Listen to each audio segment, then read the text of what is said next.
Welcome to Classically Weird, where we explore the weird world of cinema. My name is Headmaster Howard. I'm your host for today's episode, and joining me as always is my lovely wife and partner in this adventure, Miss Ragana, right? Hello, fellow weird. Thank you, my love. Well, we're going to be diving headfirst into 1408. 1408, I would say, is an interesting delve. It's a cinematic depiction of diving into madness. Oh, yeah, that'd be an interesting way to put that. Yeah. Now, 1408 is a 2007 film by Swedish film director Mikael Hofström. I hope I'm pronouncing his name correctly. If I am not, I do apologize. I was quite impressed. Good job. Now, this film does also star John Cusack and Samuel L. Jackson in key vital roles. However, John Cusack does take a commanding lead of this movie. There is a great amount of this movie that is just John Cusack. Just him alone in this creepy, daunting room. Or as Samuel L. Jackson said, it's an evil fucking room.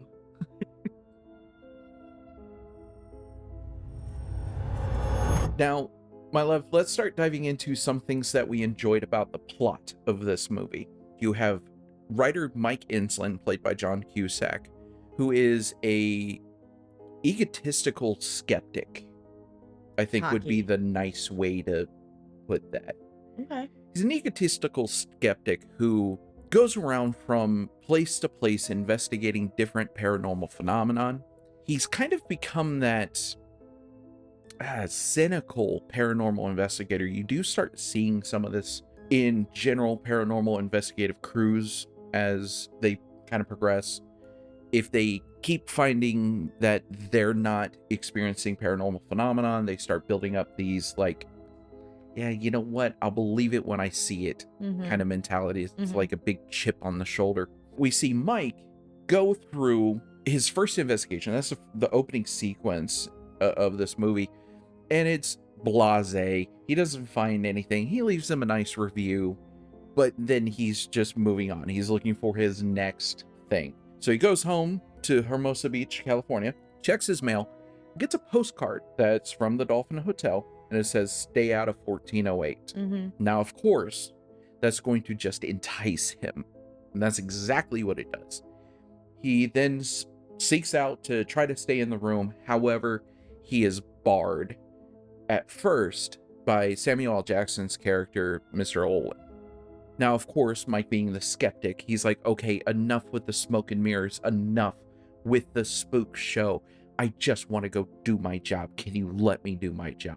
After an intense negotiation, Samuel L. Jackson, Olin, does give in and say, you know what? Okay, here's the key.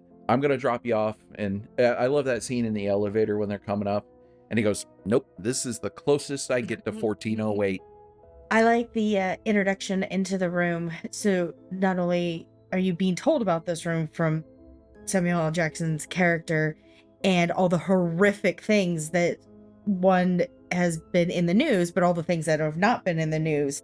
And when you go to be introduced to the room, it's a key. It's an old school hotel key, because there's something so mysteriously screwed up about this room that they can't even put in the new updated magnetic cards because that room just won't accept it. So you've been told about this room. You're being told that we can't even utilize an upgrade to this room, but you still want to go into this room. Part of that could be from his skepticism. He's very like, you know what? It's part of the gimmick. Because and he says it at one point after I do a rating, people's Your bookings are going your to go through the bookings go roof. up. Yeah. Yeah. Whereas in the Dolphin is fighting back and going, we're at 90% capacity all the time. I don't need you. He doesn't understand how he even wants to be in this room. But the Mike Mike Insulin. Enslin is adamant about staying in this room, all the way down to here's all of the files. You can just write whatever you want. Just please stay out of that room. Here is an $800 bottle of alcohol. Please just stay out of this room. And he takes it all, takes all the notes, takes the booze, and goes to still stay in that room. So you kind of lose sympathy for him too. He asked for it. He asked for it. He wanted to be in that did. room, whatever hell was going to be. And I think there's a lot of, I think you're going to end up bringing some of that stuff up, because there was a lot of notations around the I'll get Dante's to that. Infernos and stuff, right? I'll get to that. So Mike then gets to the room, and you have this kind of blasé kind of room. Like, it's nice. It's higher end. It's definitely nicer than the first room that he stayed in from a traditional standpoint, where like you and I on kind of a individual level do like the first room that we see him stay in. It's a beautiful room. And the other one was nice. This one, as far as hotels go, is a bit of a nicer setup. You have multiple rooms. You have this beautiful bathroom. You have the couch in there. You have the paintings. It's a nice room. But Mike is just, he's kind of numb picking to it all apart. He's also picking it apart. He's picking it apart, and he's kind of downgrading things that are in the room. What's interesting to me in that is, for someone that comes with a belief of you respect space and you respect the art that's in the room, you respect, and when you don't, things can happen. So yeah. So here he is just walking in and just belittling this room. And if you've already got a really kind of crazy, angry room, and then you go in and you're just looking to tick it off even more. Right? You have the vast majority of this movie where Mike is just in this room by himself. And there's these weird phenomena that happen. And Mike, over time, is slowly coming to the realization that this is real. What he is experiencing is real. So it took him from being a skeptic to humbling him very quickly. So one of the things that I do want to bring up around the plot before we start kind of diving more into specifics and things like that. There were actually 4 endings of this movie that were filmed. 4 endings? 4. Now, depending upon how you first saw this movie, you're going to see a different version.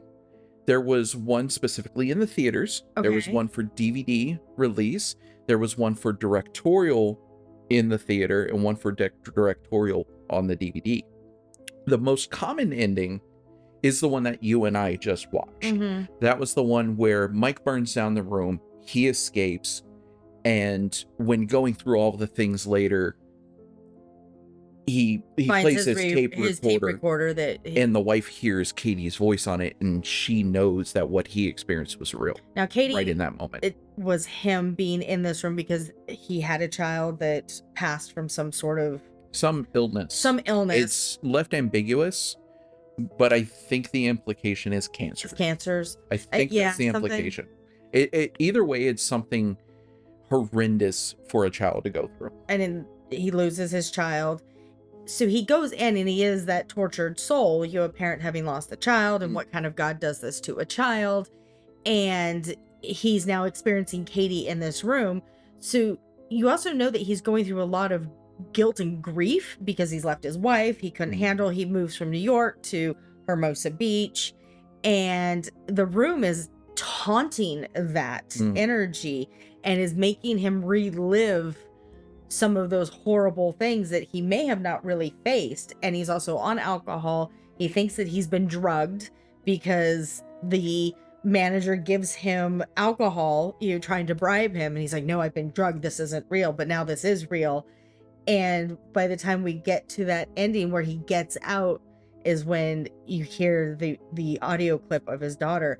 And I had goosebumps at the end of that. I You had did. completely forgotten. Now, I had originally seen this movie back in 2007, 2008. Mhm. So coming back and rewatching it, I was pleasantly surprised to still get some goosebumps with it. So it still had a little bit of that Yeah. shiver. A little bit of a shiver.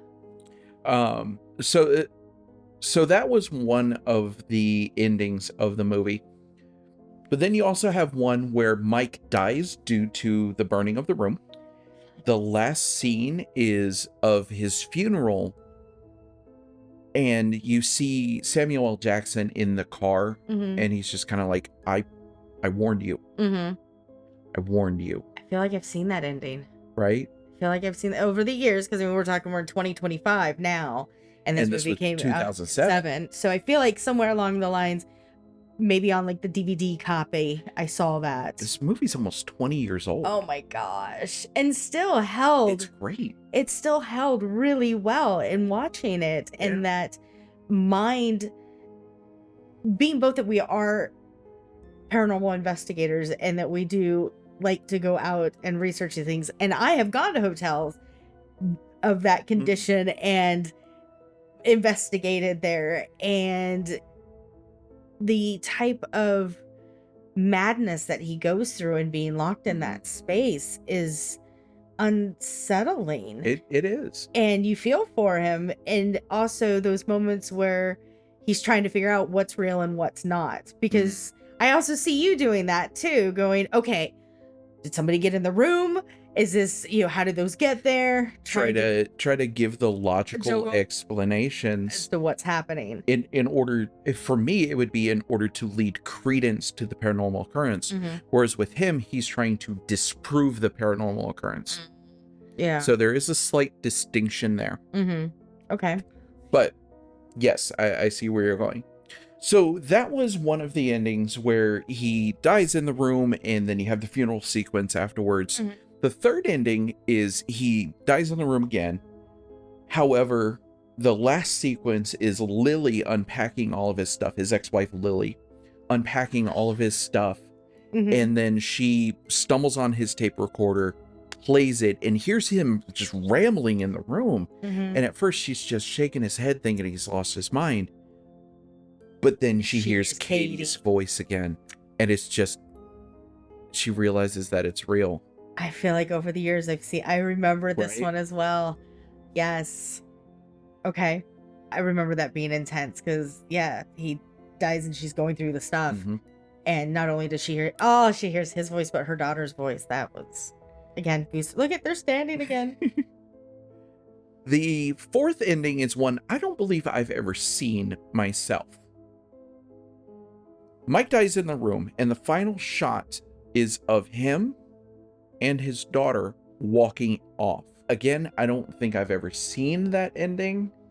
That is the description of it that I found while doing my research for this episode. Okay. I was like, okay. I went digging around to see if I could try to find clips of it, so on. I couldn't find anything. Interesting. So that one I will leave up as the rumored ending. Okay. So it's an ambiguous one. I've never seen it, and I couldn't find it. If you can find it, drop me a link. I want to watch it too. I want, yeah, I want to see it. So, for me, from a storytelling standpoint, this has an amazing amount of parallels with the story of the Divine Comedy. The Divine Comedy, for those of you not in the know as far as classical literature and things like that go, the Divine Comedy is more commonly referred to by Dante's Inferno. Now, Dante's Inferno is actually only one book of the 3-book series. It's essentially Dante's descent into hell, then up through purgatory, and then into heaven. It's 3 separate books. But very specifically, this movie draws a lot of parallels to Dante's Inferno. First of all, one of the opening scenes that we see with Mike, when he drowns almost drowns while surfing and then washes up on shore, that is the same way that Dante entered the first level of hell. While he's being carried across the river Acheron by Virgil's with him, they encounter a storm. He falls in the water, thinking that that's the end, and then washes up on the shore. It's a very similar kind of sequence. Mike also directly references twice in the movie different circles of hell that he's in as he's going through. He references the 7th and the 9th. Okay. Now, the 9th circle is incredibly easy to draw a parallel between what's being shown in the movie and what is told in the story, because the 9th circle is that deepest, darkest layer of hell. It is for the betrayers. It is for the mutineers, so on and so forth, the people who just completely betray. It's the frozen And he's level. in that room, and now everything has gone completely cold. He's burning pages of a Bible Just trying to get heat.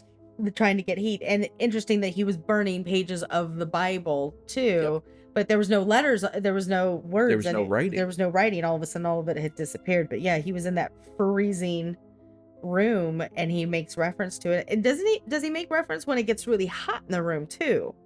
I thought there was a reference when the room was very hot. So what he says when the room is very hot is the room's on fire.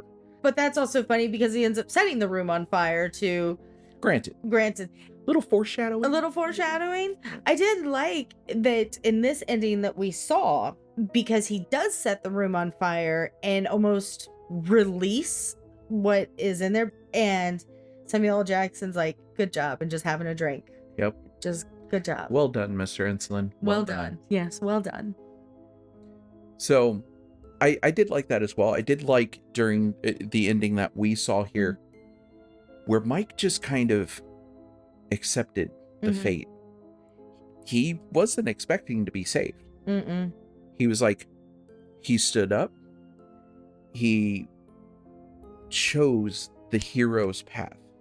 Because essentially what he was thinking in that moment is, I am probably going to die here, but I'm going to make sure no one else ever experiences this. Because the room is enticing for you to take your life on some level. Yes. Is what it wants you to do.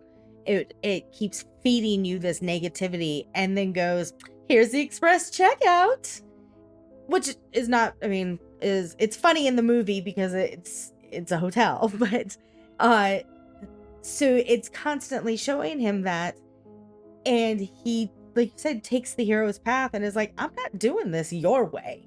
I'm done playing this. We're gonna do this my way. And lights up that cigarette that he carries around with him. The writer's cigarette. Yep. In case nuclear war breaks out. Now, there was also another subtle reference to Dante's Inferno in the movie. One that was overlooked by many people, especially if you have never been exposed to that media. At one point in the room, Mike is sitting with his recorder, just talking to it. Some stuff starting to happen, and he references that it feels like a sarcophagus. And in one of the layers of hell, heretics, which is essentially what Mike is a heretic. They are doomed to burn alive in coffins for eternity. And that hotel room almost became his coffin. It almost did. It almost became his coffin, and it was burning. Yep. More foreshadowing. I think it's subliminal storytelling, but I thought that was interesting. That additional little, just another little nudge, if you know. Yeah. Good call out. Yeah. Good call out. I would not have known that one. All right, so now we're going to dive into the cinematography aspect of 1408. One of the things that I really liked about this movie, with the external shots, with the before Mike enters the room, there's these kind of wide open space shots. There's a lot of room around him, so on and so forth. But as soon as he enters the room, it gets claustrophobic. It gets Mm. really tight shot on him. Almost that feeling of isolation Mhm. that comes in, Mm. and you're being sucked in right with him. So I think that's something that they did from a cinematic standpoint that was very well thought out, very well done. This is also another one of those movies that utilizes the white light spectrum incredibly well. So they have some sequences that are shot with a nice warm light. There are also some sequences that are shot with a cooler light, especially those where the danger is at its most highest, the psychological trauma is at its most highest. But then you also have these scenes where he's starting to spiral into that madness, that psychosis, that has this nice, cool, but sickly green look to them. Okay. Yeah. And it gives you kind of this unnatural feel. That green color is associated with a lot of negative things. You have radiation, Mhm. you have the being in the Matrix movies, the bad witches magic in a lot of different Disney movies. Rude. But it's the truth. It is And true. It we- is true. And we as an audience associate that Right. color to that. So it does utilize that slight green tint very nicely. One of the other things that they did incredibly well with the cinematography on this is at first, when everything's kind of stable, when he first gets into the room, everything is locked off, nice clean angles, nice. It's almost like hotel brochure. Mhm. It's very just lovely, just showcasing the room. But then as he starts descending into madness, those angles shift, they tilt, and you get these just odd angles. Like he's sitting in the chair and you can see where the wall has that border around it, and it's just like off kilter behind him, and it kind of adds to that unnervingness of it. The exterior of the hotel is a real hotel in New York. Mhm. However, it is not named the Dolphin. It is named the Roosevelt. Oh, okay. It's the Roosevelt Hotel in downtown New York. Mhm. Something interesting that I picked up on while we were watching through this, as he's scrolling through the newspapers doing his research before coming to the hotel, Mhm. there is actually on that newspaper page that he stops on, it references the Roosevelt Hotel. Oh, cool. I didn't catch that. And there's a couple times he does go back and look at that. Yep. I did not catch that. That's cool. I caught Nice it as we little were nod. watching it through. Yeah. That's cool. I was like, oh, because I knew it was filmed at the Roosevelt. And I'm like, oh, hey.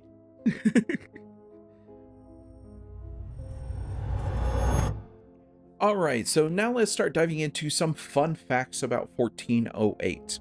It totals a 13.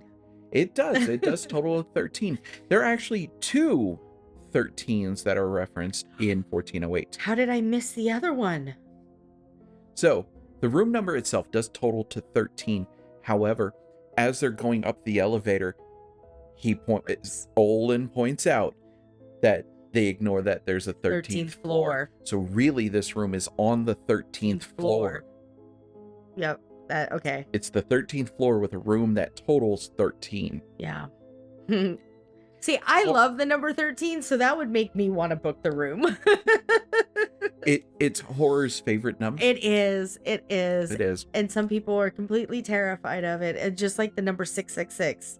I can't even tell you how many times I've gone to a store and my total comes up and they're like, oh, I'm so sorry. I'm like, no, it's quite fine. Here's my card. But so there's that the element, 13th. the Yep. 13s. Okay. Yes. This movie was considered a box office smash hit. Really?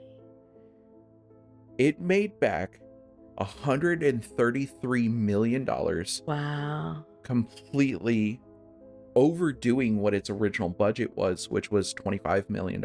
Wow. It was made with $25 million, made back $133 million, and it made back almost its entire budget in the first weekend. Wow. I'm trying to think, prior to 2007, another movie like 1408. So that was kind of a new concept of... No, actually, no, it wasn't. There's another Stephen King movie that... That's right, because 1408 is a Stephen King story. There's another Stephen King movie that has a similar concept with a haunted hotel. Here's Johnny. Oh my gosh, The Shining. So that's actually part of what drew people to it, because it was a Stephen King. It was another hotel. They were like, whoa, okay, we gotta see this. And John Cusack's a good actor. I do like him. I like the Cusack family. There's some thematic elements that are the same. Now, that did also cause several critics at the time to say it wasn't as good as The Shining. It didn't live up to it. It was different. There were similar thematical elements to it, but however, this movie on its own does stand up. It does. I really believe that this movie holds its own. Even today, in 2025, as we're filming this, as we're rewatching this, revisiting this movie almost 20 years later, this movie still holds its own as, I would say, a horror classic. I would agree. I was pleasantly again surprised, even though I was paying attention to the credits, when I saw Samuel L. Jackson again. And I'm like, he adds some flair to it, of his intensity with explaining the rooms. He does have a certain gravitas to him. And the banter between the characters of John Cusack and Samuel L. Jackson, I think, is fantastic.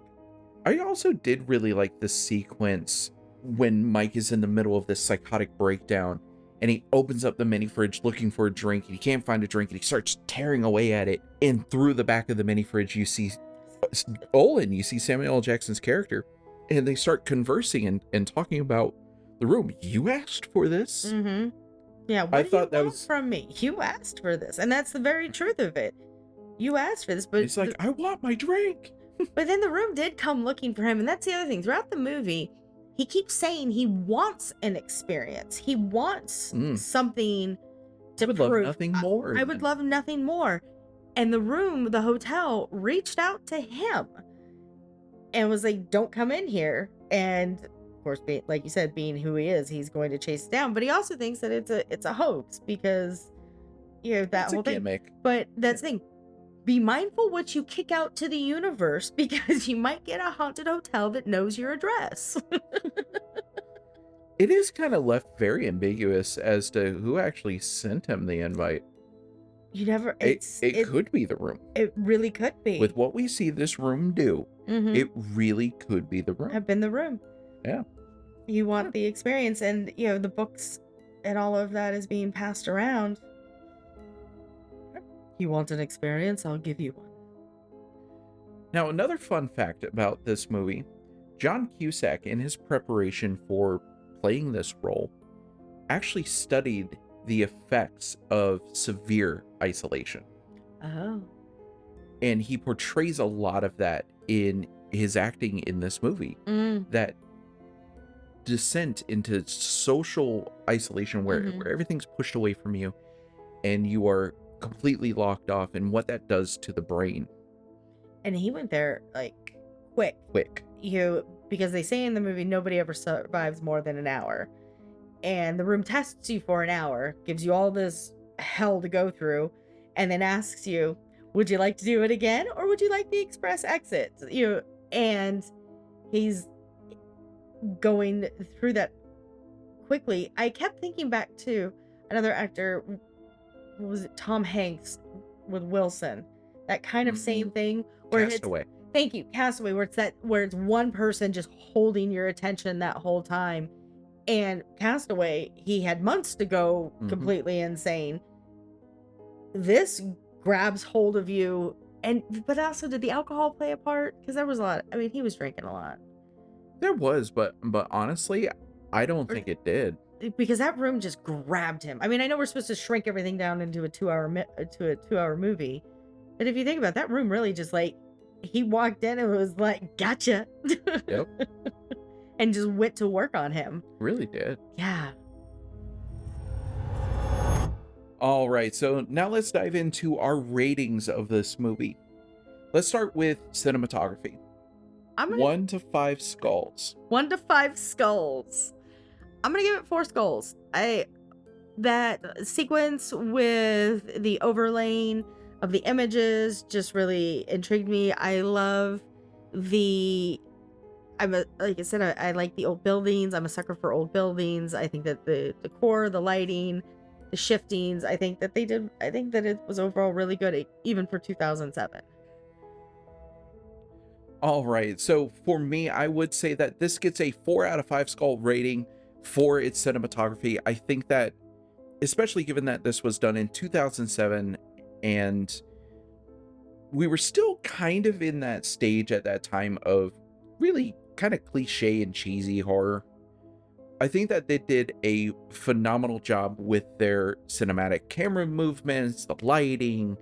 I think they also did some pretty interesting camera angles and things throughout. I would give this an elevated rating. Now, if it had the same cinematic value today, if it came out today and it had this same kind of cinematic style, I would probably lower it down the list. But I am factoring in that this is from 2007, right? So now let's get into fright factor. So fright factor, scale of 1 to 5 skulls. I'm gonna go with a 4. Okay.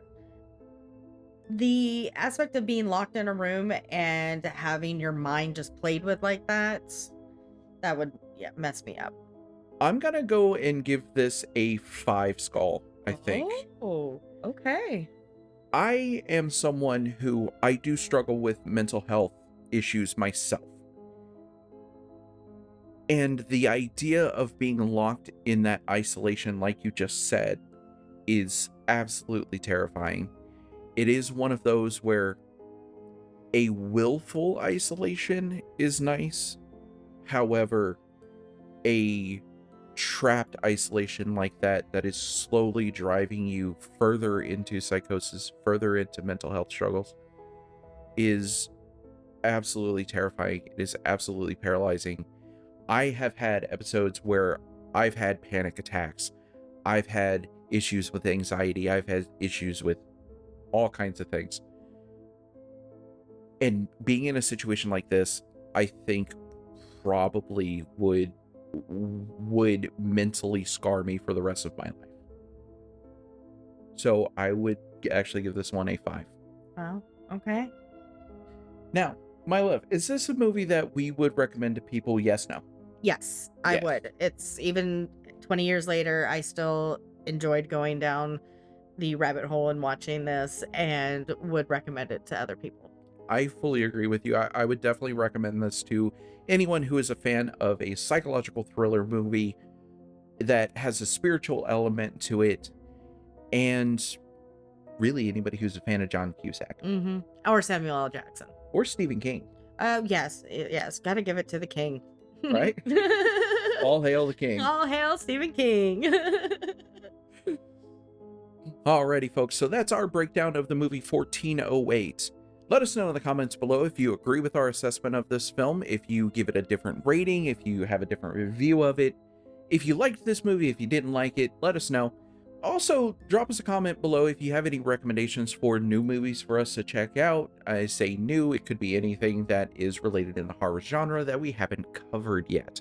That's the context of that. And we'll be sure to say thank you Yes. if we do cover it, so you do get a little special extra thank you.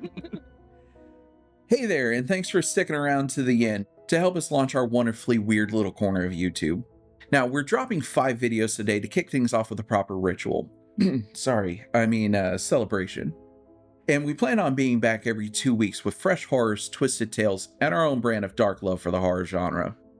Now, we're just a 2 weirdo team here. Everything you see is conjured up by just the 2 of us. Recording, editing, research, you name it, we do it all. So every like, comment, and subscribe really goes a long way to help keep the weirdness flowing. So if you've enjoyed this and want to help us grow into your favorite spooky stop on YouTube, don't forget to like, share, and hit that bell like it owes you money, darling. Thanks again for supporting our channel launch. We're just getting started, and it means the underworld to us that you're here. And Until next time, stay stay weird.